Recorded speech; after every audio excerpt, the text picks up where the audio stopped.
Anda kembali di News Pagi pemirsa. Pasukan penjajah Israel membombardir Bukit Ali Al-Taher dekat Nabatiyah, Lebanon. Pesawat tempur Zionis menargetkan Bukit Ali Al-Taher dekat kota Nabatiyah di Lebanon Selatan.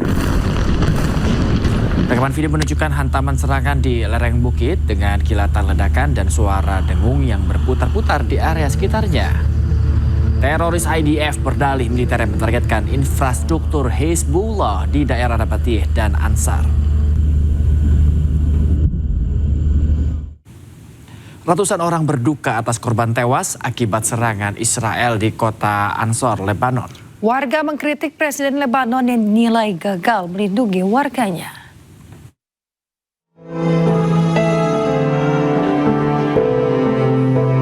Inilah 7 jenazah warga Nabatiyah, Lebanon yang syahid akibat agresi militer Zionis. Untuk menghormati para korban, peti jenazahnya dibungkus bendera pejuang Hizbullah. Kepergian para korban diratapi sejumlah kerabat dan warga.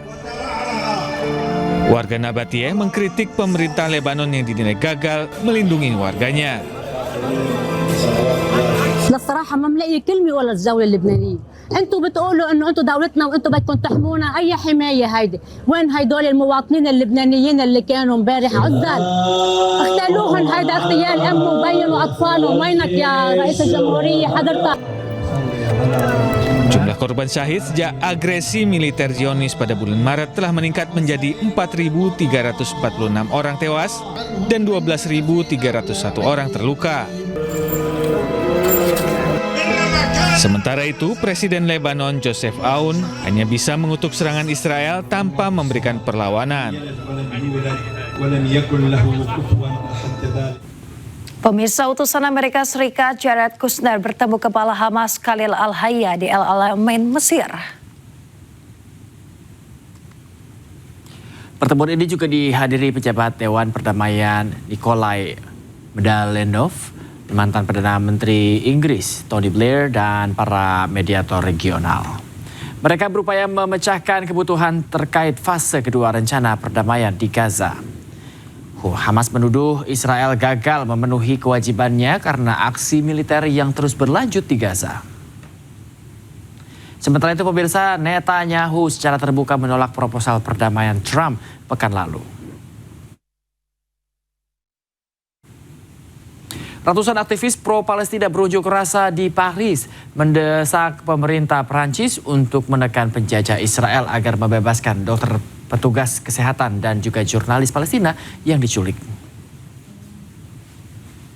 Para aktivis berkumpul sambil memegang plakat yang menampilkan tokoh-tokoh yang ditahan Zionis Israel. Euro Palestine menyatakan pengakuan Presiden Emmanuel Macron terhadap negara Palestina tidak membawa perubahan positif terhadap hak-hak warga Palestina atau akses bantuan kemanusiaan ke Gaza. Sementara itu, aktivis CAP ZPO Euro Palestina menyerukan pembebasan sandera diakhirinya perang di Gaza dan juga mendesak tindakan yang lebih tegas terhadap teroris Israel. Aksi unjuk rasa ini terjadi di tengah kebuntuan diplomasi dalam upaya untuk mengakhiri konflik di Gaza. Pemirsa, Paus Leo XIV mengutuk kekerasan berulang terhadap warga Palestina di tengah serangan pemukim di tepi barat yang dilakukan oleh Zionis Israel. Paus Leo pun menyerukan diakhirinya kekerasan berulang terhadap penduduk sipil Palestina yang diduduki.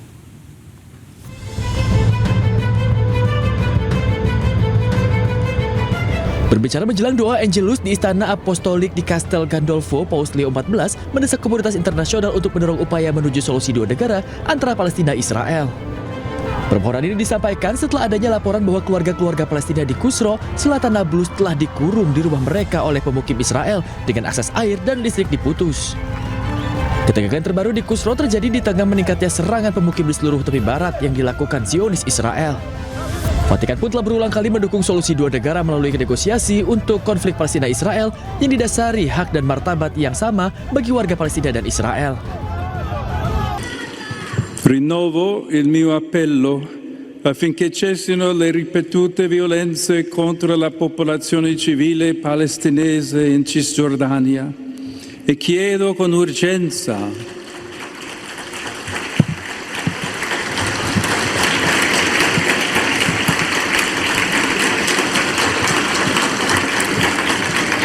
chiedo con urgenza alla comunità internazionale di fare in modo che progredisca la soluzione a due Stati per una pace giusta e duratura. Questa settimana avranno inizio i Giochi del Mediterraneo, che si svolgeranno a Taranto. Essi coinvolgeranno diversi paesi di Africa, Asia ed Europa che appartengono all'area mediterranea.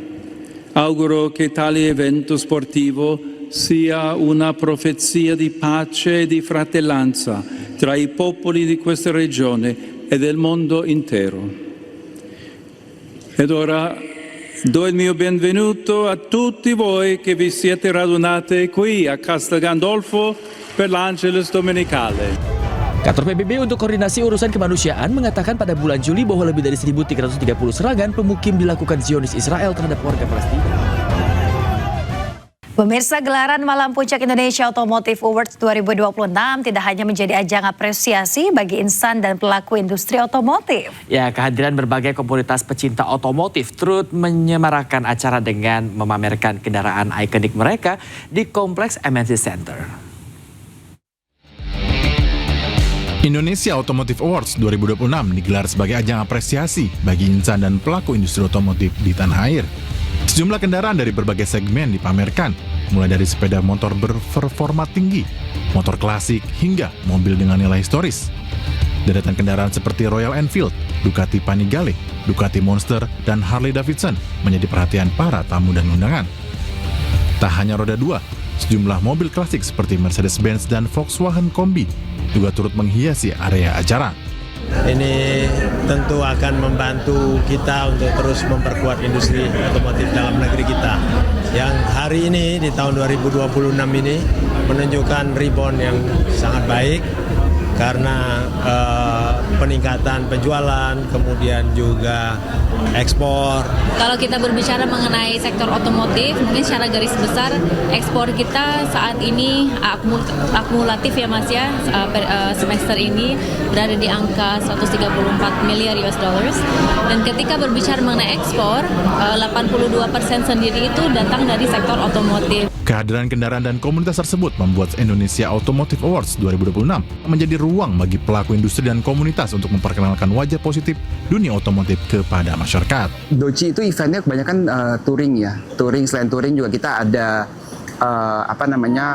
langsung ke masyarakat. Kita ada, misalkan ada bencana, kita langsung mengumpulkan untuk kita salurkan ke masyarakat. Selain daripada itu, kita juga punya misi ya untuk mengenalkan alam Indonesia ke dunia luar. Karena kita sebagai official club, video-video kita, foto-foto kita itu juga sampai ke luar juga. Jadi kita berharap dengan adanya Doci di Indonesia ini bisa membuat nama Indonesia itu lebih maju lagi di luar juga, orang tahu gitu Doci itu siapa, Indonesia itu seperti apa. Indonesia Automotive Awards 2026 menjadi tolak ukur apresiasi bagi produsen otomotif sekaligus mengapresiasi insan pecinta otomotif di tanah air. Tim Liputan iNews melaporkan.